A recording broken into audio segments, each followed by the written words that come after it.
Actuel Media filɛbagaw an bɛ foli di bɛɛ ma mɔgɔ mɔgɔ bɛ kan si Mali kɔnɔ Mali kɔ kan bi ni an ka 2025 sunkalo an hakili la nin y'a émission fɔlɔ kɛnɛ sigilen an ye ala ye mun don karamɔgɔ Amadu Dawu garisɛgɛ la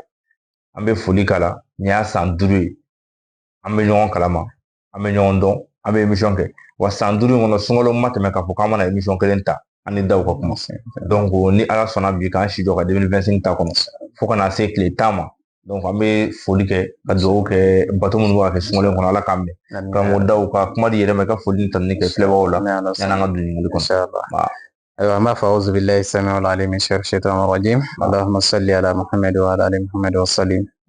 كرنگرanya amala fo kala tonu kala barkada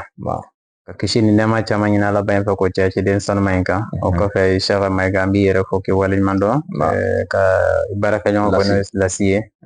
Ibrahim fo no yatara inshallah abeni chawo yere adama de bamana ba fa ko niya me nyona gonga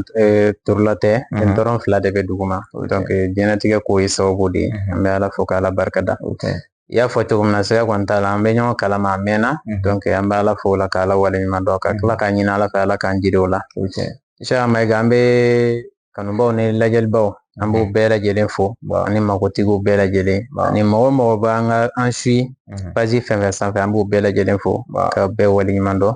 ka irawla ka fo balma ke donu Amadu Dawi ka bo sebeni ngoro ka bala bo ni chama ben doni karamo ko Dawi ala kambe sawa ma inshallah na je ba fa daw numero 1 parce que daw fene chara sa ala kambe sawa ma inshallah so daw chara usula so daw ma chara Actuel Media kan parce que am mo me kuma an ay misana ni karamo do na to daw o yale kelimbe inshallah donc halisa o dana ko fo o boyan ko fo karamo daw an bɛ kuma fɛn caman kan ka tɛmɛ nka bi an bɛ fɛ k'an da don siya ba dɔ la n'o ye dolo ye astrologie ale dɔnbaga man ca a labaarabaga man ca mɔgɔ dɔw bɛ yen olu b'u base dolo dɔrɔn kan diɲɛlatigɛ kɔnɔna la fo ka taa fɔ ko min kɛra o tɛ baara wɛrɛ kɛ a daw bɛ dɔn ala barika la e bɛ dɔɔni ta nin bɛɛ la dolo laturu muriya gunulako dolo ko e bɛ se ka mun fɔ a kan dolo ye mun ye dolo jɔda ye mun de ye an ka diɲɛlatigɛ la. Vraiment iga ni ɲininkali diyara n ye an bɛ ala fo k'ala barikada i b'a dɔn fɛn dɔ bɛ bamananw b'a fɔ ko i bɛ fɛn mun dɔn n'o ɲininkali kɛra la i bɛ nisɔndiya ka sababu kɛ tuma caman waati caman an bɛ walawalali kɛ kanubaw ye fo k'a faamuya i b'a dɔn Mayiga n'i ko dolo yɛrɛ n'i ko adamaden yɛrɛ i ko dolo de n'i ko adamaden dɔrɔn i ko dolo ka sababu kɛ mun ye an de fɔ ɲɛnɛmaya kɔnɔ tuma caman adamaden fanba bɛɛ an bɛɛ bɛ kunfɛ tagama de la mais tuma dɔw la kunfɛ tagama in kɔni o ye ala yɛrɛ ka sebaaya mais a mana kɛ cogo cogo ala ye dɔnniya dɔw kalifa dɔw fana na ni dɔw b'a fɔ tuma dɔw la mɔgɔ min bɛ yeli kɛ mɔgɔ tɔ tɛ i fɛ mun ye donc o ye dolo sira de n'i ko dolo adamaden yɛrɛ ta k'a lajɛ Mayiga an b'a fɔ ni fɔlɔ yanni i ka taa dolo se dolo yɛrɛ ma i b'a ye k'a fɔ adamaden bɛɛ lajɛlen bangedon de bɛ yen bange heure de bɛ yen o don mun bɛ yen nɔ bangedon bɛ yen ni bangena ka bɛn don ma o lahalaw bɛ yen ni bangena heure min na o lahalaw bɛ yen donc nin kama ni nana bɔ o la i bɛna se dolo ma n'i ko dolo yɛrɛ adamaden yɛrɛ ka ɲɛnamaya kɔnɔ ɲɛnamaya yɛrɛ tɛ ni dolo tɛ quoi ka sababu kɛ dolo dɔnbaga de b'a dɔn k'a fɔ karisa ka ɲɛnamaya kɔnɔ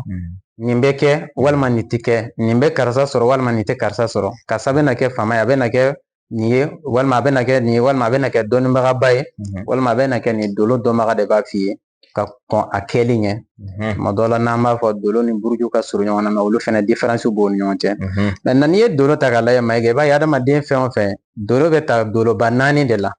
doloba 4 ye jumɛn ye tuma dɔw la mais o 4 fana bɛ ci ka a kɔnɔ fɛrɛlen don n'i ye dolo ta tuma dɔw la dolo fɔlɔ an b'o misaliya di tasuma na o ye tasumalakaw ye mɔgɔ minnu ka dolo ye tasuma ye donc o ye doloba fɔlɔ ye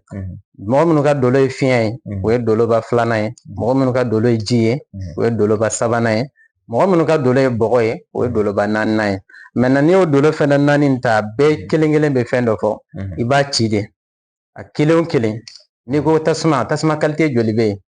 musala i bɛ se ka 4 ta a la o de y'a damana différence ye tasuma na n'i ko fiɲɛ i bɛ se ka 4 ta a la o y'a damana qualité ye n'i ko ji i bɛ se ka ji qualité 4 ta n'i ko bɔgɔ i bɛ se ka bɔgɔba 4 ta o y'a misaliya surun ye k'a d'i ma bon adamaden fɛn fɛn filɛ n'i bɛ ka taama i ka dolo i ka kan ka ɲini k'a dɔn n'i y'a mɛn k'a fɔ Mayiga i bɛ baara min na i bɛ fɛn sɔrɔ a la i bɛ hɛrɛ sɔrɔ a la wa a bɛ laban o y'a sɔrɔ i y'i ka dolo de dɔn mais e tɛ dolo yɛrɛ dɔn e ta bɛ kɛ kunfɛ taama de ye o b'a sɔrɔ mɔgɔ dɔ bɛ yen musala la n'i y'an b'a fɔ mɔgɔ ye a ye dolo kɛ dolo nafa yɛrɛ fɔlɔ ye jumɛn ani dolo yɛrɛ mun ye o ye adamaden yɛrɛ ka ɲɛnamaya kɔnɔ i ka se k'i tagafan ani nafa dɔn n'i y'olu dɔn ka ban i k'a dɔn i ka kan ka mun kɛ n'i y'o fana dɔn ka ban dɔrɔn Mayiga a bɛ komi sira furalen jɛlen i se ka di dɛ mɛ mɔgɔ min t'a yɛrɛ ma fara a bɛɛ ye ŋaɲa ni fɛnw ye tɛmɛyɔrɔ te yen e bɛ tila o la waati o waati k'i bɛ se yɔrɔ sɔrɔ tile bɛ gan i la dɛ bon ni de différence b'an ni mɔgɔw cɛ donc n'i ka dolo ye tasuma ye an b'a yira k'a fɔ i ye mɔgɔ ye mɔgɔ min ka kan ka tasuma la baara de kɛ ne ka dolo ye fiɲɛ ye an b'a yira la i ka kan ka fiɲɛ la baara de kɛ nin ye fiɲɛ la baara dɔ de misala la fiɲɛ la baara kumakan ye fiɲɛ de ye a bɛ taa fiɲɛ de fɛnɛ fɛ nin fɛn bɛɛ lajɛlen réseau la fɛn bɛɛ lajɛlen ye fiɲɛ de ye donc o bɛ taa fiɲɛ de fɛ donc nin y'a misala surun dɔ ye donc e b'i ka baara la diɲɛ bɛɛ y'i lakodɔn bi o parce que mun na alhamdulillah i b'i ka baara la bon tuma dɔ la a bɛ ko bɛ o cogoya de la donc n'i y'o lajɛ donc ni mɔgɔ min fɛnɛ ye dolo ye ji ye e ka kan ka ji la baara de kɛ n'i ka dolo ye bɔgɔ i ka kan ka bɔgɔ la baara de kɛ maintenant sisan ji ni bɔgɔ yɔrɔ kɔnɔ olu bɛ taama ɲɔgɔn fɛ tasuma ni fiɲɛ olu bɛ taama ɲɔgɔn fɛ maintenant e ka dolo ye tasuma e nana bɔgɔ la baara kɛ bɔgɔ ni ji tɛ bɛn bɔgɔ ni tasuma tɛ bɛn minɛn kelen kɔnɔ yarɔ o tɛ bɛn ji ni tasuma fɛnɛ o tɛ bɛn minɛn kelen kɔnɔ donc kɔni walawala kanubaw ye u k'a dɔn k'a fɔ dolo yɛrɛ jumɛn laɲini jumɛn b'a la ani kun jumɛn b'a la a kun ye dɔrɔn k'i bɔ dibila taama na k'i bila yelenna taama na donc alhamdulillah ala k'an bɛn sababa ma se k'o dakuruɲɛ dama dama fɔ fɔlɔ ni ɲininkali min bɛ yen an ka taa inshallah karamɔgɔdaw ni diyara n ye kosɛbɛ nka yanni ka to a san ka bɔ dolo kɔnɔ dolo ko ɲininkali tɛ ban dɔw b'a fɔ ko dolo ani dakan ko kelen don dɔw b'a fɔ ko kelen tɛ c'est à dire mɔgɔ ni ala ye fɛn min k'i dakan na n'i taara dolo karamɔgɔ fɛ olu bɛ se ka dakan yɛlɛma o yɔrɔ ka se ka yɛlɛma yala nin yɔrɔ nin bɛ fɛ i ka mɔgɔw bɔ dibi la nin yɔrɔ na dɔɔni dolo ni dakan ala y'i da fɛn min kama est ce que n'i ka dolo ko ɲɛɲini i bɛ se k'o fɛn bali wa walima k'o fɛn na donc walima k'o yɛlɛma ka k'i sago ye alhamdulillah ala k'an bɛn sababa ma i ka nin ɲininkali in diyara kosɛbɛ Mayiga dolo dɔw b'a fɔ ko dolo ni dakan ye kelen dɔw b'a fɔ k'o tɛ kelen ye munna Mayiga dakan fo mɔgɔw ka dakan yɛrɛ ɲini fɔlɔ k'a dɔn dakan yɛrɛ ye mun ye donc fo mɔgɔw ka fɛn dɔ de faamuya la b'a ye tuma dɔw la par exemple sa mɔgɔ dɔ bɛ yen n'a ye dɔnkilidala ye n'i y'a ɲininka ko nin ye ne dakan de o tɛ wa mɔgɔ dɔ bɛ yen i bɛ taa sɔrɔ a bɛ suyɛn na n'i y'o ɲininka u b'a fɔ ko nin kɔni kɛra an dakan ye bon k'a sɔrɔ adamaden dakan ye jumɛn de ye fɛn dama dama de bɛ olu ye dakan de ye fɔlɔ i bɔra fa mun na i tɛ se k'o falen o ye dakan de ye i bɔra ba min na i tɛ se k'o falen o ye dakan ye ala y'i da k'i kɛ cɛ ye i tɛ se k'i yɛrɛ kɛ muso ye kɛcogo t'o la o ye dakan ye hali n'i yɛrɛ yɛlɛma cogo cogo o ye an yɛrɛ ka fɛn dɔ kɛcogo t'a la fɛn labɛnnenw de ye ala y'i kɛ mun ye i bɛ kɛ o de ye donc o ye dakan de ye n'ala y'i kɛ muso fana ye i tɛ se ka kɛ cɛ ye bilen o ye dakan de ye se ka i bɛ cɛya wɔrɔli ni fɛn ninnu da walima cɛya ka di ye o ye faamuyabaliya ani ka ala yɛrɛ jalaki a ka kɛwale la donc ninnu ye dakan de ye i y'a faamuya bon dolo i n'a fɔ ɲɛnamaya yɛrɛ kɔnɔ n ye da don mun na ka détail minnu di o ye e yɛrɛ ka ɲɛnamaya ka kan ka taa cogo di bi fana fo mɔgɔw ka fɛn dɔ de faamuya tuma dɔ la mɔgɔ bɛ laɲini ani dakan olu tɛ kelen ye i y'a faamu tuma dɔ la i bɛ se ka kɛ cɛ mɛ i b'a sɔrɔ musoya wale de ka di e ye i ka taa o sira fɛ o ye laɲini de ye mɛ o ni dakan tɛ kelen ye i y'a faamuya a bɛ komi tuma dɔ la sisan mɔgɔ dɔ bɛ yen i bɛ taa sɔrɔ karamɔgɔ tɛ depuis ala ka da hali u ka du kɔnɔ karamɔgɔ den ma deli ka bɔ u ka du kɔnɔ mɛ i bɛ taa sɔrɔ ale yɛrɛ bɛ wuli a bɛ karamɔgɔya kanu a b'a laɲini fo n ka kɛ nin de ye o ye laɲini de ye k'a ɲɛɲini ka s'a la o ye laɲini de ye dakan ye jumɛn ye mɔgɔ dɔw bɛ yen i n'a fɔ walijuya sira fɛ ala mɔgɔw yɛrɛ sira fɛ i bɛ taa sɔrɔ ala ye mɔgɔ dɔw yɛrɛ da komi kiraw bɛ cogo min na olu ta ye dakan de ye o danna kira yɛrɛ de kama wa o tɛ falen fiyewu o ye dakan de ye mɛ tuma dɔ i bɛ taa sɔrɔ waliju kɛrɛnkɛrɛnlenw yɛrɛ fana bɛ ala yɛrɛ bolo ala yɛrɛ de y'u da o kama o tɛ falen mɛ dɔw yɛrɛ fana de b'u ka laɲini kɛ fɔ k'a karaba fo ala bɛ a d'u ma a b'a d'u ma cogo di ala wele n'u ka cɛsiri ani n'u ka courage donc a b'a nɔgɔya o donc nin kama laɲini ni dakan an kana o fereke ɲɔgɔn na o de kama ala ko ale ye alijɛnɛ da ka jahanama da ni sira min nɔgɔyara i ma n'i taara mun sira fɛ ale b'i dɛmɛ o de kan n'i ye alijɛnɛ sira minɛ silamɛya sira ala b'i dɛmɛ o kan n'i ye kafiriya fana sira minɛ a b'i dɛmɛ o de kan a t'i bali k'i ka balo wa a b'i dɛmɛ o fana kan dɛ mɛ o t'a yira k'a fɔ ko o de ye tiɲɛ ye donc mɔgɔw ka nin différence dɔn ka bɔ ɲɔgɔn na donc dolo lahala la o tuma dɔ n'i nana dolo fana ta tuma dɔ la dolo mɔgɔ karamɔgɔ bɛ se ka mun de kɛ fo k'an ka bɛɛ de bila an kunna k'a fɔ dɔnni tɛ kunfɛ kuma ye ka dakan yɛlɛma man di dɛ laɲini walima ko dɔ bɛ yen na i bɛ se ka ala de deli ala bɛ y'a yɛlɛma sinon k'a fɔ ko adamaden bɛ se ka fɛn dɔ kɛ k'a yɛlɛma ni ala deli tɛ kɛcogo t'a la donc o kama an b'a fɔ mɔgɔ ye tuma dɔ la n'i nana dolo lajɛ i b'a sɔrɔ tuma dɔ la dolo karamɔgɔ bɛ se ka fɛn dama dama de kɛ e nana i ka dolo lajɛ dolo ka ɲi mais problème dɔ bɛ yen o de ka kan ka résoudre dolo karamɔgɔ b'a fɔ i bɛ nin saragati bɔ walasa i ka dolo tɛ sanuya a ko problème bɛ résoudre walima dolo yɛrɛ nɔgɔlen de don i bɛ taa sɔrɔ dolo bɛ don ɲɔgɔn na e ka dati dɔ ni dati dɔ tɛ i b'a sɔrɔ olu bɛ ɲɔgɔn fɔn kɔ ɲɔgɔnya dɔɔni donc dolo karamɔgɔ bɛ se ka wuli ka ala deli dɔ kɛ walima ka cɛsiri dɔ kɛ ka fɛn dɔ d'i ma mun b'o bila en place mun bɛ se ka to i ka ko bɛ nɔgɔya cogo min na mais mun kɔni ka dakan yɛlɛma dolo la kɛcogo t'a la parce que ala y'i da o kama ka ban ni dakan mun walawala a yɛrɛ k'a lajɛ n'o bɛ se ka yɛlɛma n'o tɛ se ka yɛlɛma donc o ye kɛnɛkan ko de ye donc faut que mɔgɔw k'o de bila o kunna donc n'i ko dolo ka ban n ye dolo détaillé ka ban voilà tuma dɔ la dolo nafa ye e k'i taga fan dɔn i k'i taga sira dɔn i ka kan ka mun kɛ i man kan tɛ ka mun kɛ tuma dɔ dolo karamɔgɔ de b'a fɔ i ka kan ka fɛn o fɛn kɛ i ka ɲɛnamaya kɔnɔna na a b'a bɛɛ détaillé non seulement i ye mɔgɔ ye mɔgɔ min ye mɔgɔ doloma i ka kan ka masaya kɛ dolo karamɔgɔ b'a f'i ye walima tiɲɛna e ye bololabaarakɛla de a b'a f'i ye walima e ye mɔgɔ ye mɔgɔ min masaya b'i ka dolo la a b'a f'i ye walima e ye mɔgɔ min dɔnniya yɛrɛ de b'i ka dolo la ala y'i da o de kama n'o ye dakan ye a b'a f'i ye taa o sira fɛ ale b'o sira de don i kɔrɔ donc ala k'an bɛɛ sɔrɔ inshallah Karamɔgɔ Dawu ni diyara n ye kosɛbɛ an bɛ foli k'i la halisa émission dɔnni kɛnɛ filɛbagaw mɔgɔ bɛ k'an suit k'a fɔ ko Dawu ka émission tako fɔlɔ ye ɲina sunkalo kɔnɔna la a bɛ se ka kɛ a dafa 2 la wa mɔgɔ caman fana bɛ yen minnu b'a mankan mɛn réseau caman na mun tɛ yan ye karamɔgɔ Dawu halisa yanni ka bɔ dolo kɔnɔ ɲininkali laban dolo ni laturu komi hakili la i bɛ baara kɛ ni 2 bɛɛ yala ninnu bɛ ɲɔgɔn sɔrɔ ko dɔ la walima u bɛ fɔ ɲɔgɔn kɔ ko dɔw la ni yala laturu da ma ni kungo la ye k'a fɔ ko karisa ko i kan ka nin k'i ka diɲɛlatigɛ kɔnɔ walasa i bɛ hɛrɛ sɔrɔ yala dolo fɛnɛ man n'i y'a tigi ka dolo fɛnɛ lajɛ kumakan bɛ fɔ ɲɔgɔn kɔ walima u bɛ ɲɔgɔn sɔrɔ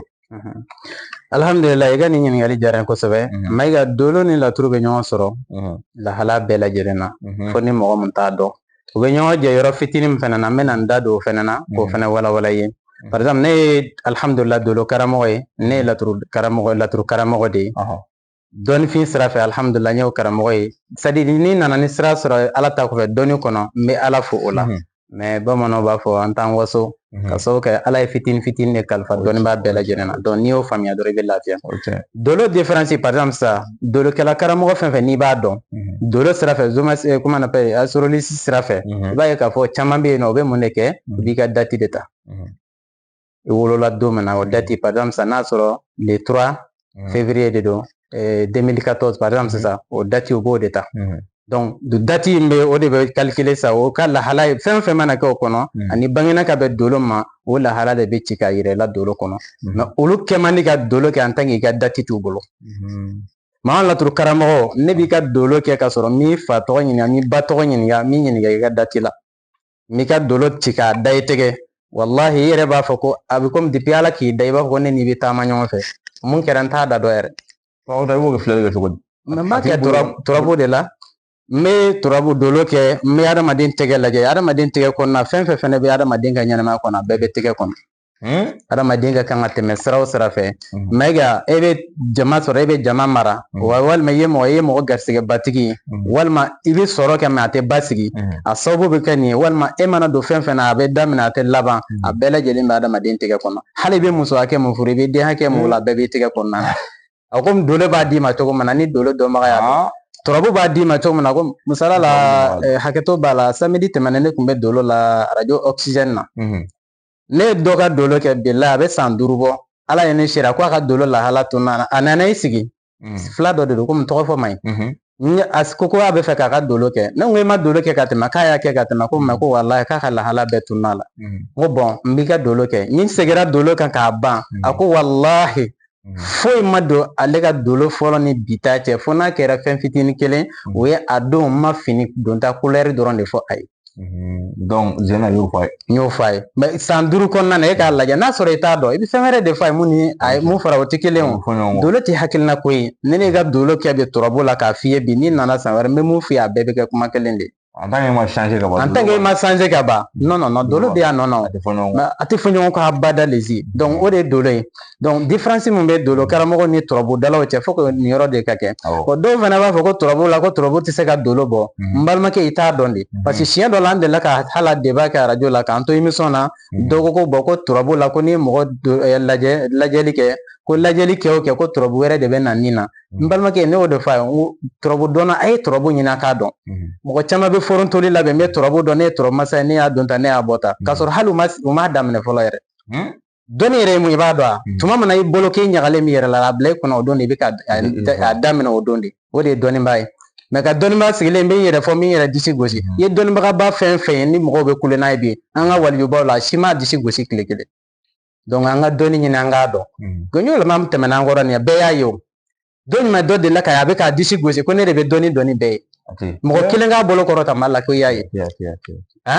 mɛ dɔnnibagaba baden tɛmɛna mali la yan nɔ donc an k'a faamuya k'a fɔ dɔnni tɛ kunfɛ baara ye hakilina ko tɛ n'i b'i ka nasɔngɔ ɲini a ɲini walima n'i b'i ka c'est-à-dire tɔgɔ ɲini a ɲini mɛ kana mɔgɔ tɔw lagosi dɔnnibaga sɛbɛ si t'i sigi a ka dɔnnibaga ɲɔgɔn lagosi i t'a ye mali n'i t'a ye jamana si la ni mali tɛ donc an ka hakili to nin yɔrɔ la bolo sirafara de don donc dɔnni kɔnɔna na dɔw b'a fɔ ko nin tɛ dɔn n'i t'a dɔn dɔnni turabu ye fɛn dɔ de i b'a tɔmɔ de hali ni turabu lajɛ musoko la a tɛ komi turabu danna kan turabu bɛ kuma ɲɔgɔn ye turabu bɛ na ka kuma mun fɔ i bɛ musoko détaillé k'a ban après i bɛ tila ka turabu tɔmɔ de n'o ye turabu sagala i b'a tɔmɔ k'a bɔ nin ko ta nin ko ta nin ko ta i b'a fara ɲɔgɔn kan n'a tɛ kuma mun tɛ wuli f'i ye i b'a fɔ karisa nin bɛ ta wa a tɛ wuli wuli ka taa wa a tɛ wuli dɛ o de ye dɔnni yɛrɛ ye tubabu sagala a sira ka ca sakala kelen tɛ k'a fɔ komi sira kelen de don o tɛ turabu sakala ye fɛn de ye ko mɔgɔ dɔw bɛ tubabu dɔn k'o tɛ sakala dɔn bon ne yɛrɛ kɔni ne ma se ka kuma in yɛrɛ faamu bon mɔgɔ min bɛ turabu de tɛ sakala dɔn e ye kalanden de ye e yɛrɛ m'a daminɛ fɔlɔ yɛrɛ parce que fo i ka turabu sakala de dɔn par exemple sisan n'i ye dɔnkibaro bɔ turabu bɛ kuma min na i tilala a la après i bɛ turabu sakala de tɔmɔ k'a lajɛ ne ka kan ka fɛn sɔrɔ bi ou bien man kan tɛ ka fɛn sɔrɔ mun problème bɛ n sɔrɔ bi o de ye turabudala yɛrɛ koyi an ka na ɲɔgɔn nɛgɛ turabudala b'i sigi fɛn bɛ se ka na a bɛ dɛsɛ de k'a yɛlɛma ala yɛrɛ ka seba kɔnɔ sinon a tɛ bala la dɔnkibaro donc ɲɛnamaya yɛrɛ bɛ ten de donc n'i ko turabu dɔrɔn turabu tɛ foyi to yen adamaden ka ɲɛnamaya kɔnɔ k'a fɔ ko turabudala tɛ dolo dɔn i ye turabudala fɛn dolo dɔnnaba fɛn fɛn k'a bɛ dolo dɔn k'a dɔnna kari i bɛ taa sɔrɔ a bɛ turabu dɔn kana se k'a la fiyewu wa ka turabudala de bɛ sigi k'i ka dolo fɔ hali tuma dɔ la mɔgɔ dɔw b'a dabɔ a kama n ka dati jumɛn n b'a fɔ i ye turabu la hali u ka don minnu t'a dɔn n b'a fɔ i k'a fɔ i bangena ka bɛn nin don de ma a bɛɛ bɛ turabu kɔnɔna na donc turabu tɛ k'a fɔ n ye turabu da dɔrɔn ka niso ta ko nin ka dolo o fɛn tɛ dɛ a bɛ tɔmɔ de k'a gosi ɲɔgɔn na k'a lajɛ nin ye jumɛn nin ye jumɛn ni bɛ na bɔ nin ye karisa ye nin de ye wa a tɛ wuli donc o de ye dolo ye donc o kama n b'a f'i ye dolo ni turabu bɛɛ bɛ ɲɔgɔn sɔrɔ mais ni mɔgɔ min t'a dɔn a tɛ se ka ɲɔgɔn sɔrɔ e bolo voilà o bɛ fɔ ɲɔgɔn kɔ parce que e t'a dɔn minnu bɛ comment on appelle ɲumanna numérologie ani comment on appelle dolo ta i n'a fɔ ka date ta presque a bɛɛ ye kelen de ye mais différence dɔɔni de bɛ u ni ɲɔgɔn cɛ i bɛ taa sɔrɔ nin bɛɛ lajɛlen fana laɲini fɛn kelen de ye n'i bɛ kuma mɔgɔ kan numérologie la fo ka taa sɔrɔ i b'a dɔn de mais o fana tɛ se ka kɛ f'i ka date de ta donc o différence de bɛ dolo dɔnna ni numérologie kɛla ni turabudala ni ɲɔgɔn cɛ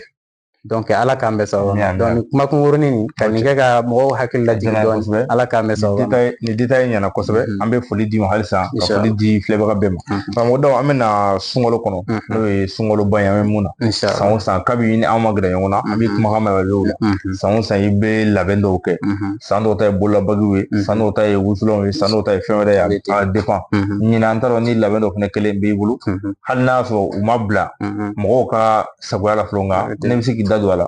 yanni ka to sunkalo ka ban ni a fɛmɔgɔ minnu bɛ yen olu bɛ se ka n'a sɛgɛrɛ walima a bɛ se ka fɛn minnu ɲa an yɛrɛ ka diɲɛnatigɛ kɔnɔna la i bɛ se k'i da don o la dɔɔni dɔɔni.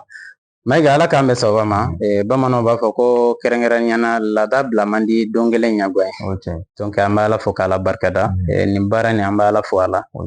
an y'o de fɔ sunkalo ye hinɛ kalo de don makama kalo don bonya kalo don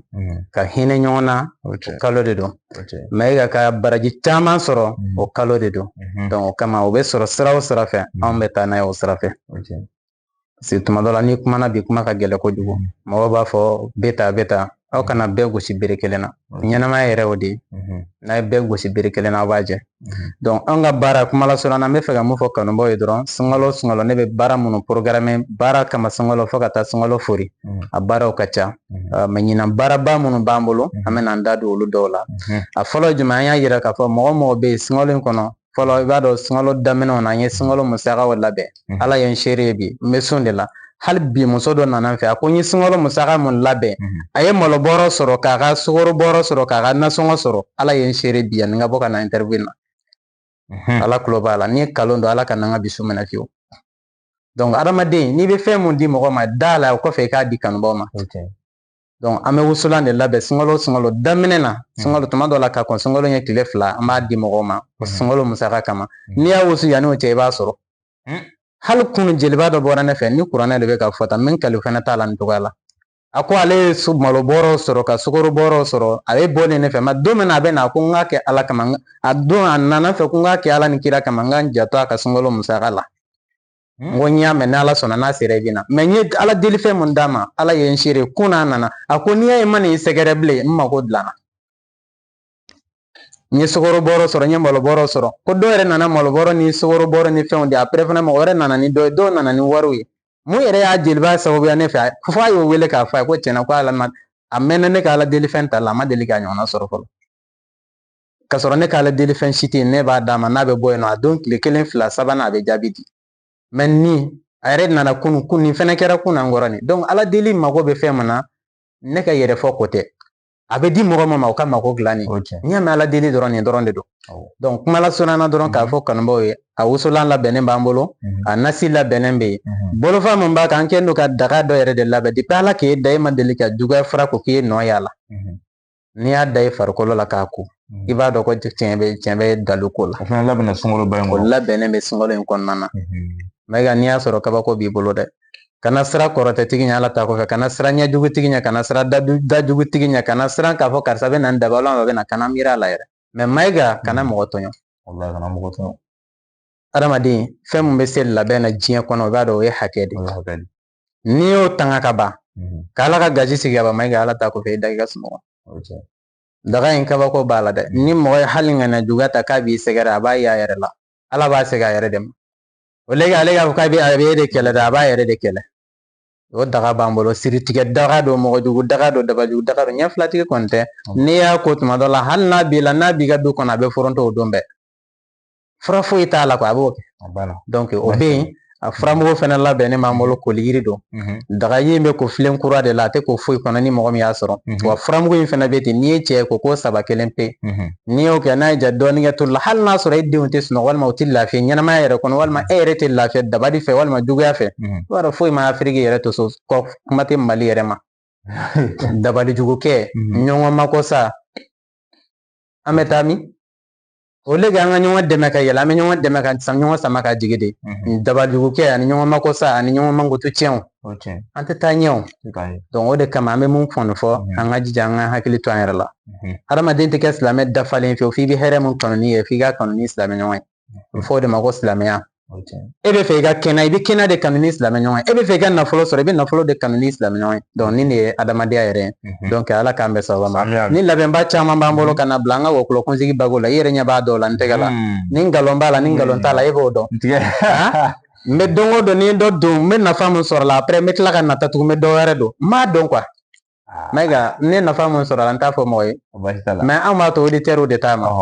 minnu bɛ mun fɔ minnu b'a ta ka minnu fɔ o b'an bɔ quoi parce que adamaden fɛn o fɛn n'i b'a kɛ walahi mayiga n bɛ n kale n bɛ sunkalo de la pe n bɛ sun de la ne bɛ diɲɛlatigɛ fɛn o fɛn baara k'a di adamaden ma ko nin baara ko nin b'i nafa walahi ala ye n seere lahara n bɛ segin a kan n b'o kelen de baara in yɛrɛ n bɛ n yɛrɛ mako dilan n'a ye o de ye dɔnni ye quoi mais i b'a ye mɔgɔ dɔw bɛ yen u bɛ taa fɛn dɔw namara u yɛrɛ ni ala n'a kira cɛ u b'a dɔn k'a fɔ nin tɛ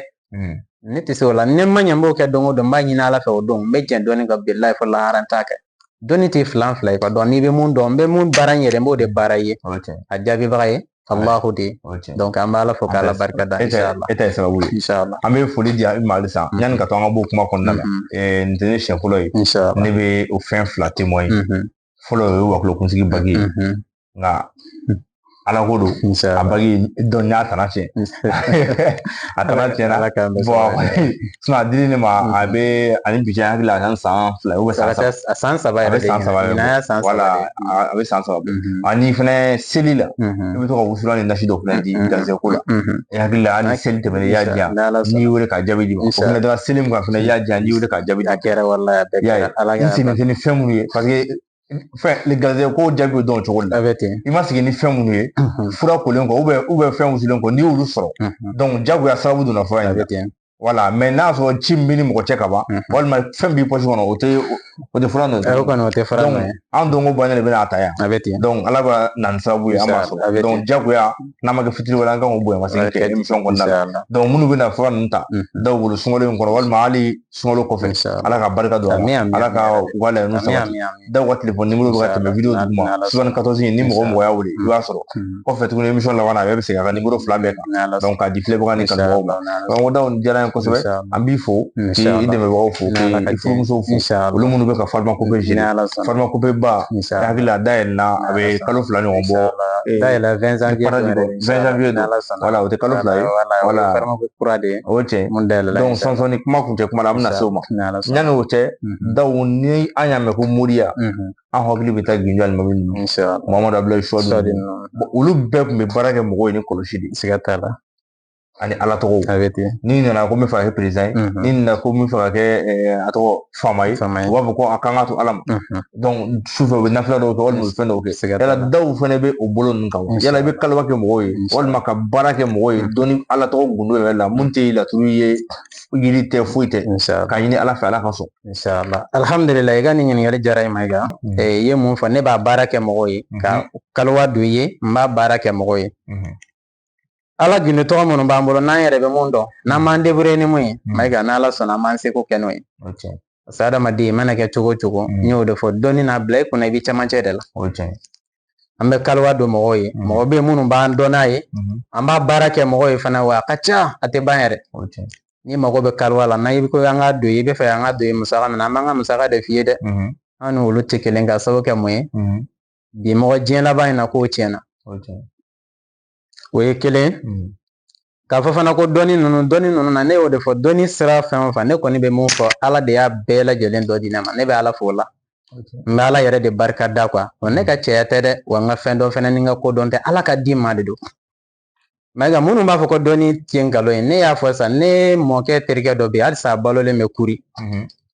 depuis ne tɛ tɛmɛ san 5 san 7 kan don dɔ a ye ne ci ne taara fɛn dɔ san ka na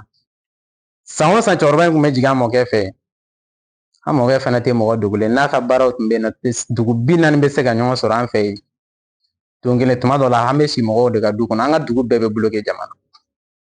mɛ a terikɛ mun tun bɛ na jigin a fɛ a don ne taara ka na dɔrɔn a ye ne tigɛ minɛ ko karisa e bɛ dɔnnibaa de diɲɛ kɔnɔ ala de y'i da kama wa i bɛ tɔgɔ sɔrɔ diɲɛ bɛɛ b'i ko dɔn ni kuranɛ cɛ n bɛ sun de la n bɛ n sigiyɔrɔ na a kɛra ka sɔrɔ an b'an ka village la ne ko n ka alhamdulillah mɛ ka sɔrɔ n ma taa yɔrɔ si mɛ n hakili tora kuma nin na mayiga hali ne bɛ bolimafɛn min mara a y'a fɔ ne mobili ko ne bɛ mobili tigiya kɛ a y'a fɔ ne bɛ bolimafɛn mara i bɛ nin mun mara hali muso a y'a bɛɛ fɔ ne yɔrɔ kɔnɔ adamaden o de ye dɔnni ye mɛ e bɛ se ka wolo dɔnni na ka mɔ a la cogo di k'i bɛ tila ka na dɔnni kalon tigɛ e t'a dɔn dɔnniba de bɛ nkalon tigɛ dɔw b'a fɔ ko turabu bɛ dɔw b'a fɔ ko turabu dala ko turabu tɛ nkalon tigɛ ko turabu dala de bɛ nkalon tigɛ hali kuranɛ lakaliba tɛ nkalon tigɛ mɔgɔ joli bɛ mun bɛ kuranɛ haya tɔrɔn bɛ ka turu a kunjugu kan u yɛrɛ ni dungo sago nɔfɛ o baden de bɛ yen c'est à dire fɛn o fɛn bɛ adamaden ka baara kɛ ni ala cɛla la dɔrɔn c'est tout n'i ye kuranɛ ta kuranɛ ye mun fɔ dɔrɔn tafsiri mun kɛ kuranɛ tafsiri dɔrɔn ka dan ala ye mun fɔ o fɔ i ka dan ye mɛ n'i y'a tɔrɔn bɛ k'i yɛrɛ ni sago walima ni ne ye nin kɛ a bɛ na kɛ ne jalaki ye kuranɛ de don mɛ i y'a kɛ ni dungo de la bon turabu fana bɛ ten de turabu tɛ ni sago kɛ turabu bɛ na dɔrɔn k'a fɔ karisa a kɛ tan a kɛ ten bon kɔlɔsi fana b'o cogoya kelen de la n'i ye kɔlɔsi ta k'a golo i kana i tɛ ka wuruji kɛ i tɛ ka foyi kɛ i bɛ k'i yɛrɛ de nɛgɛ o mɔgɔ minnu bɛ nin sɛgɛrɛ mɔgɔ kelen nana mɔgɔ fila na n'u mako man gilan o b'i bila o wa a hakili la k'i bɛ tɔgɔja min sɔrɔ i t'a sɔrɔ dɛ donc o différence de bɛ kuranɛ ni fɛn tɔw cɛ mɛ tuma dɔ la anw ye an bɛ ala fo kuma in kun ye jumɛn ye ala ye dɔnni dɔ nɔgɔya ye parce que bi mɔgɔ i bɛ kuranɛ tɛ dɛ kuranɛ ta i k'a bila ji la n t'a dɔn k'a kɛ ka dɔw ko siɲɛ 71 ni kelen u tɛ changer kana se ka o la fiyewu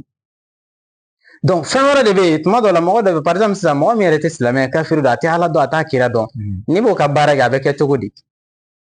kɛcogo de bɛ yen ni silamɛ nana i ma fana silamɛ ka baara ka kan ka kɛ cogo di kɛcogo de b'o la mɛ jɔn de b'o dɔn dɔnniba ne ka kan ka karisa ka fɛn kunbɛn ni nin de ye karisa ka hɛrɛ bɛ nin sira de la dɔw bɛ yen u bɛ na dɔrɔn an bɛ yiri dɔrɔn de d'u ma an b'a fɔ taa nin ko an tɛ kuranɛ haya di an tɛ foyi di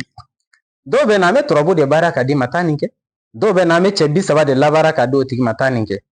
mɔgɔw ka lahalaw tɛ kelen a bɛ komi faamaba mana na o ka baara ani mɔgɔ min ta ye garisɛgɛ ɲini o ka baara walima mɔgɔ min ye place ɲininaw ka baara olu tɛ fɛn kelen ye walima muso ko baara walima cɛ ko baara ninnu tɛ fɛn kelen ye donc a différence bɛ cogo min na adamaden fɛnɛ ka ɲɛnamayaw bɛ nin cogoya kelen de la donc olu bɛ kɔlɔsi ta ka Ala wele Ala bɛ sɔn dɔw la a b'a fɔ taa dɔrɔn n'i taara dɔrɔn Ala bɛ sɔn o b'a dɔn Ala i ka jɔn nana n sɛgɛrɛ dɛ se kɔni tɛ ne ye wa o b'a fɔ tan de fana dɛ Ala se kɔni tɛ ne ye se tigi ye Ala de wa Ala a nana yɛrɛ kun kalifa n na ne yɛrɛ fɛnɛ n yɛrɛ kun ni ale ye kalifa ye Ala la wa Ala maa mun bɛ se k'a mago dilan e de don dɛ wa Ala y'a dilan Mayiga kana jɔn nin na koyi mais o b'a sɔrɔ i yɛrɛ Ala ka dan dɔw sigi dɛ Mayiga e ye ko dɔ kɛ don dɔ la dɔ ye bonya dɔ kɛ dɔ ye don dɔ la bonya in bonyana a tigilamɔgɔ yɛrɛ ma f'a kɛra cogo dɔ e yɛrɛ y'a dɔn Mayiga don dɔ la n'a gɛlɛyara maa dɔ nana i jigi sɛmɛ i y'a dɔn karisa ka ko in ka gɛlɛn Ala fɔ karisa ne ye nin kɛ e Ala kama nin don karisa ye wa Ala n y'a ɲini fɛ i ka karisa fɛnɛ mako dilan e Ala kan Mayiga dɔnni o de kama dɔnni kɔnɔ ka dɔn kojugu Ala k'an bɛn sababa ma donc an bɛ nin kɛ an bɛ kaliwa don mɔgɔw ye wa ni nana ni dɔnni sira fɛn hali ni nana ne yɛrɛ bɛ ɲinɛ tuma dɔ i mago b'a la k'i ka baara kɛ ni sira min n'i y'a fɔ n b'a kɛ n'o ye basi t'a la donc Ala k'an bɛn sababa ma inchallah o daw nin diyara n ye kosɛbɛ an ka émission a bɛ ka se a kuncɛyɔrɔ la an tɛ se ka bɔ n'an daba maga Fatumata Kope la an b'o kɛ ɲininkali laban ye Fatumata Kope ko ka farafin yiri bɛ ɲini ka kɛ ɲɔgɔn kan ka banaw farafasiya k'u bila soba dɔ kɔnɔ ka clim bila o sanfɛ fɛn bɛɛ b'a la yen a bɛ condition ɲuman sugu bɛɛ lajɛlen donc Djibouti para la dakuruɲa 2 donc i b'o fɔ a Fatumata Kope kan ka téléphone numéro di an ka émission alhamdulillah Mayiga an bɛ Ala fo k'Ala barikada ka Ala waleɲuman dɔn toujours an y'o de fɔ nin bɛɛ ye Ala ka hinɛ ni Ala ka sɔn de donc Ala min y'a kɛ an ye an bɛ Ala de waleɲuman dɔn k'Ala barikada an ɲɔgɔnna caman bɛ Ala m'a di olu ma koyi o ma foyi kɛ Ala la an mun fɛnɛ ni Ala y'a d'a ma an ma foyi di Ala ma koyi Ala ka hinɛ de don donc an bɛ se ka mun fɔ kanubaw ye dɔrɔn Fatumata Kope in dayɛlɛla diɲɛ bɛɛ de kama maliyɛn dɔrɔn tɛ dɛ Afiriki bɛɛ diɲɛ bɛɛ a dayɛlɛlen bɛ bɛɛ de kama mun kama bɛɛ bɛ se ka kɛnɛya ɲuman sɔrɔ farikolo la lafiya la nɔgɔya la cogo min na farafin yiriw gɛrɛgɛrɛ ka sɔrɔ foyi wɛrɛ t'a la ni farafin yiri tɛ foyi t'a la an ye o sereya donc an caman t'a la an y'a minɛ ka di mɔgɔw ma alhamdulillah donc an bɛ Ala fo o la Mayiga don o don tile tɛ bɔ ka bɛn ni dɔw ma bonyamasegin kɛ furako la a tɛ kɛ minnu bɛ taa san minnu bɛ n'an fɛ minnu bɛ na traitement na a bɛɛ donc an bɛ Ala fo k'Ala barikada Ala mun bɛ ka sɔn ka barika don a la bamananw b'a fɔ tuma dɔw la n'i ko b'a fɔ fura ye jɔn ye furakɛlikɛla ye jɔn ye bana ye jɔn ye banabaatɔ ye jɔn ye setigi ye Ala de donc n'i ye fura di mɔgɔ ma cogo o cogo i sɛmɛnen to Ala la donc Ala mana barika don a la fana Ala fo i k'a waleɲuman dɔn donc Fatumata Kope in dayɛlɛla Djikɔrɔni para la bɛɛ de kama ɲɛɲɛ kare la sabula a kun bɛ poste yɔrɔ la an bɛ hakɛto ɲini kɛ mɔgɔ caman bɛ ka taa poste yɔrɔ la donc minnu t'a kalama a yɛlɛmana ka bɔ yen ka taa bila Djikɔrɔni para la walasa a ka surunya mɔgɔw la du kɔnɔna na gudɔrɔnba yɛrɛ da la ɲɛɲɛ kare da la yanni ka se Djikɔrɔni para sugu ma donc Ala k'an bɛn sababa ma n'i bɔra dugu kɔnɔ n'i ye sugu tɛmɛ dɔrɔn deuxième virage à gauche i bɛ turu cɛ dɔrɔn i bɛ jɔ a da la n'i bɔra Sebenikɔrɔ yanni ka se sugu ma dɔrɔn i ni kare sugu tɔ ye kare 2 ɲɛɲɛ kare da dɔrɔn a bɛ gudɔrɔn da la donc Mayiga an bɛ bana bɛɛ fɛnɛ soigner ni Ala ka jɛn ye ka daminɛ kunkolodimi o nun bɛ ci o ɲɛdimi bɛ na o kana bila da kasa bɛ bɔ kɔnɔna joli ninnu kana bila disi dimi pneumonie ninnu furudimi juguman fan o fan an b'a furakɛ i y'a faamuya gastrique ni ulcère ninnu kana bila o n'a ɲɔgɔnna caman na même helicobacter ninnu an b'a caman a bɛɛ furaw b'an bolo minnu bɛ adamaden tɔɔrɔ donc a bɛɛ labɛnnen b'an bolo trompe bougeren don k'a dayɛlɛ ka sɔrɔ hali pikiri ma don i la kuma tɛ ka taa fɔ ko opéreli ma ni bɔgɔ juma b'i kɔnɔ k'a bɔ ka sɔrɔ i ma opéré ni fibrome b'i kɔnɔ k'a bɔ ka sɔrɔ i ma opéré Ala de y'o k'an ye Mali bɛɛ an b'an bolo kɔrɔta an b'a fɔ mɔgɔ wɛrɛ tɛ yen dɛ mɔgɔ caman bɛ yen minnu b'an ɲɛ parce que kuma de don a ka gɛlɛn mais bi alhamdulilahi mɔgɔw b'an ka numéro di fan bɛɛ fɛ karisa de n ka fibrome furakɛ karisa de n ka bɔgɔ juma furakɛ karisa de n ka trompe dayɛlɛ donc an b'a Ala fo o bɛɛ ye Ala ka hinɛ de ye donc kana bila diabète ni tension ni RN n'o ye insuffisance rénale ye nin bɛɛ lajɛlen furaw bɛ yen hépatite a bɛɛ bɛ yen nɔ donc k'a fɔ kanubaw i mago bɛ fura o fura la cɛya fura wulibaliw a gɛrɛgɛrɛ yiri gɛrɛgɛrɛ k'a ta a b'i nafa ɲɛ a bɛ yen donc an bɛ se ka mun fɔ kanubaw kana bila hémorroïde ni estomac juguman ninnu na a bɛɛ lajɛlen bɛ yen donc Ala k'an bɛn sababa ma Fatumata Kope kɔni bɛ Djikɔrɔni para la ka ɲini Ala fɛ a bɛɛ a kalifalen bɛ maliyɛn bɛɛ de la sabula adamaden fura a ma nɔgɔ dɛ mais an y'a kalifa maliyɛn bɛɛ de la fitinin ko t'a la kumaba ko t'a la faama ko t'a la fantan ko t'a la ni mun mago bɛ fura la wuli k'a sɛgɛrɛ n'an bɛ se ka mun bin an b'o bin n'an bɛ se ka mun k'i ye an b'o k'i ye walasa i ka se k'i yɛrɛ sɔrɔ Fatumata Kope kun tɛ dɔwɛrɛ ye o bɛɛ bɛ se ka lafiya sɔrɔ cogo min na n'a faamuyana o comme docteur ɲuman ni banabaatɔ nana yanni ka jɔrɔ ni wari fɔlɔ i bɛ jɔrɔ ni kɛnɛya de fɔlɔ o de ye laɲini yɛrɛ ye mais a mana kɛ cogo o cogo fɔlɔ fɛnɛ musaka dɔ de bɛ don a la i tɛ se ka kɛ mun mana na k'a ta ka di ten a laban dɔw bɛ n'a sɔrɔ a lankolon don dɛ donc a bɛ kɛ jigilatigɛ ye donc o kama i bɛ dɔɔni mun sɔrɔ i b'o de kɛ ka dɔ wɛrɛw dilan k'a bila mun fɛnɛ ka ɲi ka tɛmɛ hali kɔrɔlenw kan mun b'a to mɔgɔw bɛ se ka nimisiwasa sɔrɔ donc alhamdulillah n'i y'o question posé an kun an bɛ jaabi ni mun ye o y'o de ye ala k'an bɛɛ sababa inshallah o da wa diyara n ye kosɛbɛ émission kɔni nasara kuncɛyɔrɔ la pharmacopée yɛrɛ furaw an kɔni tɛ fɛn fɔ bilen parce que n'anw kumana a fɔ ko an ta ye publicité donc mɔgɔ min bɛ fɛ ka taa tester a bɛ wuli ka taa Jikɔrɔni Para la depuis a dayɛlɛn don a fɔra ko a kalifa bɛ Jikɔrɔni Para tiɲɛna muso bɛɛ la k'a kalifa dugutigi la k'a kalifa alimami la k'a kalifa donsow la k'a fɔ k'u bɛɛ ta don an bɛɛ ta don donc an ka hakili to a la farafin fura don donc ni mɔgɔ mɔgɔ b'a la i bɛ wuli ka taa ni mun ye mun ye o bɛ f'i ɲɛna o tɛ olu bɛ foli kɛ i ka telefɔni numéro di filɛbagaw kanubagaw ma. Mayiga an bɛ foli kɛ bɛɛ lajɛlen ye an bɛ e yɛrɛ fɔ kosɛbɛ ka Actuel Media baarakɛla bɛɛ fo i kelen tɔgɔ la k'a fɔ Lasi fɛnɛ fɔ kosɛbɛ Ibrahim Mayiga n'o ye Dunuya Web TV mɔgɔ an b'o fɛnɛ fɔ kosɛbɛ n'a baarakɛɲɔgɔn fɛnɛ fɔ n'o ye kɛrɛnkɛrɛnya Mayiga ye o fɛnɛ ye balimakɛ dɔ an b'o fɛnɛ fɔ inshallah donc n'an bɔra yen Mayiga foli kuncɛ yan'an ka don foli la i da magara fɛn dɔ la i n'a fɔ seli mana surunya an bɛ labɛn min fɛnɛ kɛrɛnkɛrɛn san o san an bɛ hali minnu mago bɛ fini na Mayiga o de kama k'a fɔ adamadenw kana dɔnni lagosi ka sɔrɔ i ma dɔnni yɛrɛ ɲini k'a dɔn mais foyi fana tɛ dɔnni se lagosili ma dɔnnibaa lankolonw kɔ ani u t'a dɔn ani natabaya ani wulila dɔrɔn k'a dɔn a la m'a ɲɛɲini o de bɛ na n'a ye Mayiga fini min bɛ ne kana ne bɛ se k'a fɔ tuma dɔ n'a ye ne diya ne bɛ se ka san 2 kɛ ne tɛ fini kelen san n yɛrɛ mɔgɔw de bɛ na n'a ye ka na diya fo n'a ye n yɛrɛ diya don min na k'a fɔ nin ye n diya n b'a san donc a bɛ yen nɔ ne ni dɔnnibaa cɛkɔrɔba dɔ delila ka baro kɛ a ye Wahabu Samadu Kayumu Dalu di ne ma a don fini na a ko n'a y'i diya n'i bɛ 1,000,000 sɔrɔ don o don i ka sɔrɔ ta bɛ bɛn 240,000 ma 100,000 ni 260 tɔ fini de bɛ d'i ma. ba bɛ e garisɛgɛ yɛlɛma ka kɛ fini. ayi non fini wari mun bɛ na a wari fanba bɛɛ bɛ kɛ fini de sutura yɔrɔ kɔni kabako dɔ de o de kama k'a fɔ kanubaw ye dɔrɔn dɔnni tɛ fɛn lankolon donc seli o seli n'a surunyana i b'a ye an bɛ o fana dalu labɛn k'a di kanubaw ma. Mayiga n'i y'a nasi labɛn ani kɔɔri de bɛ labaara ɲɔgɔn kɔɔri kelen kelen dɔw bɛ se k'a faamuya dɔw b'a faamuya n'a ye diya ta n balimakɛ an t'a dogo mɔgɔ la Wahabu Samadu Kayumu nasi bɔ dɔrɔn 2,000 200 22 i ka jija i ka kɔɔri bulu mun ye san yɛlɛma walima kɔɔri bulu kɔrɔ walima kɔɔri sun kɔlɔ ne yɛrɛ b'a labɛn ni mun ye kɔɔri sun min ye san 7 kɛ kɔɔri ju kelen hali sisan a bɛ yen a ka ca san 7 ye sisan o mugu bɔlen bilalen an b'a labɛn n'i y'a kɛ a nasi la k'a labɛn k'a di mɔgɔ ma n'a y'a ko a bɛ fini qualité n'i bɛ bazɛn de fɛ bazɛn sisi k'a k'a la n'i ye koko 3 k'a la ka dɔɔni kɛ bitɔn na ka parfum k'a la ka to k'a ma Mayiga mɔgɔ bɛ na fini di sigilen de ma donc o de kama dɔnni tɛ fɛn lankolon an bɛ nin bɛɛ labɛnni kɛ ka bɛn ni seli mun waatiw ye donc n'i y'a dɔɔni fɔlen ye sinon a tɔw bɛ yen bamananw b'o de fɔ ɲɔ bɛ ɲɔbugu ta kan b'a la donc nin bɛɛ bɛ labɛn donc a bɛɛ labɛnnen fɛnɛ b'an bolo ni Ala sɔnna a partir comme bi déjà bi ye sunkalo tile 11 an bɛ Ala fo bi ye don belebeleba ye an ka hakili to a la Ala k'an bɛ sababa ma donc kama an bɛ mun fɔ kanubaw ye dɔrɔn ni labɛnw kɛrɛnkɛrɛnlen bannen bi yan ni mɔgɔ mun mako b'olu fɛnɛ na donc depuis sisan i bɛ se k'a ta k'i ka seli musaka ɲini o tɛ ɲɔgɔn cɛn dɛ mais n'a ye diya a to fo sinikɛnɛ seli i ka n'a ta i bɛ Ala jɔyɔrɔ ye kɔrɔbɔli wala ko dɔnni tɛ kɔrɔbɔ nkalon don dɛ wala Ala k'an bɛ sababa ma k'o hakɛto ɲini kɛ bɛɛ fɛ Ala ka hɛrɛ k'an bɛɛ donc téléphone numéro ni mɔgɔ minnu mako banna inshallah Orange ye 74 60 75 61 n'i y'o kɔngɔ waati i b'an sɔrɔ mais n'i y'a ye m'an sɔrɔ dɔw la i b'a sɔrɔ mɔgɔ appel bɛ se ka yɛlɛ ɲɔgɔn kan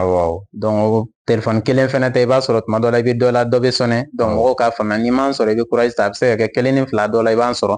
filanan fɛnɛ mun ye WhatsApp fɛnɛ bɛ yen waati n'i mago banna n'i ye vocal ci n'an y'a ye dɔrɔn an b'i jaabi mais n'i y'a ye an b'i jaabi n'i ye temps dɔɔni ta a ma ye walima tile kelen i bɛ segin ka dɔ wɛrɛ ci a bɛ yɛlɛ sanfɛ tuma dɔw la vocal 100 walima 100 ni kɔ tuma dɔ i tɛ se k'a bɛɛ lamɛn i b'a daminɛ sanfɛ n'i nana da yɔrɔ dɔ mais ni mɔgɔ dɔ seginna k'a ta ci a bɛ yɛlɛ sanfɛ donc o fɛnɛ hakililajigi kɛ o kana bila yɛrɛ bonya fɛn wɛrɛ minɛn kɔnɔ donc k'o hakili to o fɛnɛ na o Maltel fɛnɛ 63 42 93 89 o fɛnɛ n'i y'an kɔngɔ waati a ka ca Ala fɛ ni Ala sɔnna an bɛ ɲɔgɔn sɔrɔ Ala k'an bɛɛ sababa ma ka hakɛto ɲini kɛ bɛɛ fɛ ka bɛɛ lajɛlen fo ka maliyɛn bɛɛ fo ka tila ka dugawu kɛ maliyɛn bɛɛ lajɛlen